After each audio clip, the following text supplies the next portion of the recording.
ये कहानी उन दिनों की है जब गांव में शौचालय नहीं होते थे। अब तो नरेंद्र मोदी जी ने गांव-गांव में शौचालय बनवा दिए हैं, लेकिन पहले शौचालय नहीं थे। गांव में रहने वाले लोगों को शौच के लिए खेत में जाना पड़ता था। पिंकी रोज अपनी माँ के साथ सुबह उठकर शौच के लिए जाती थी। एक रात की बात है, पिंकी की अचानक आँख खुली। पिंकी ने देखा कि माँ बिस्तर पर नहीं है।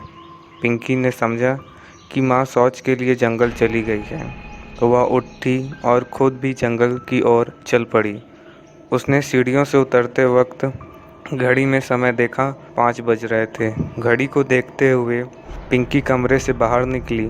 पिंकी रास्ते में बड़बड़ाते हुए कही, आज माँ मुझे जगा कर नहीं ले गई, लेकिन माँ ज़्यादा दूर नहीं पहुँची होंगी, रास्ते में मिल जाएंगी। जब पिंकी जंगल से उस जगह पहुंची जहां वो रोज अपनी माँ के साथ जाती थी, तो वहां उसे कोई नहीं दिखा। खामोशी और डरा देने वाली आवाज़ों के अलावा जो पास से ही आ रही थी।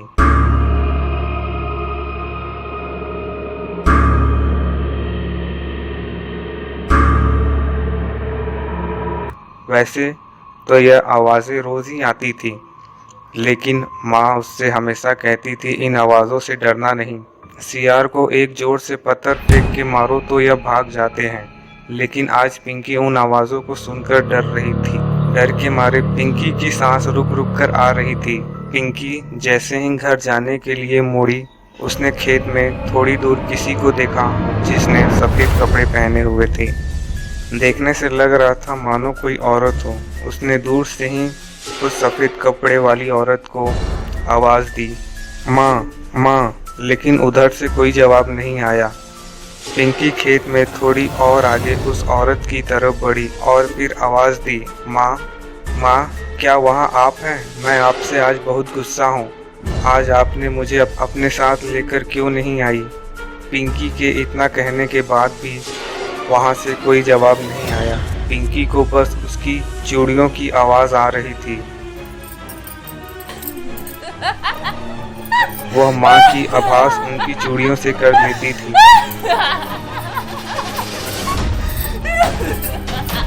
लेकिन अब जिन चूड़ियों से आवाज़ आ रही थी उसके कानों में, वह उसकी माँ की चूड़ियों की आवाज़ नहीं थी। ना तो उधर से कोई आवाज़ आ रही थी, ना ही वह आवाज़ उसकी माँ की चूड़ियों की थी। यह सोचकर पिंकी घर वापस जाने लगी। जैसे ही वह खेत से बाहर निकली, वह साया उसकी तरफ बढ़ता दिखाई दिया। यह देख तो उसकी हालत खराब हो चुकी थी। अब वह घर की तरफ भागने लगी। भागते भागते उसने पीछे मुड़कर देखा तो वह साया अब भी उसका पीछा कर रहा था। जैसे तैसे पिंकी अपने आप को संभालते हुए घर पहुंची। माँ ने देखा यह लड़की ऐसे भागते भागते क्यों आ रही है। पिंकी से माँ ने कहा, क्या बात है बेटा, ऐसे क्यों भाग रही हो? तब पिंकी ने हाँफते हुए कहा, माँ वो औरत। कौन औरत बेटा, क्या हुआ? आओ बैठो, पहले सांस ले लो, तब आराम से बताना क्या हुआ है। थोड़ी देर सांस लेने के बाद पानी पीकर पिंकी ने माँ को बताया, माँ आप आज जंगल नहीं गई? माँ ने कहा, नहीं, और तुम कहाँ गई हुई थी? पिंकी ने कहा, मैं जंगल गई हुई थी। माँ ने कहा, अकेले?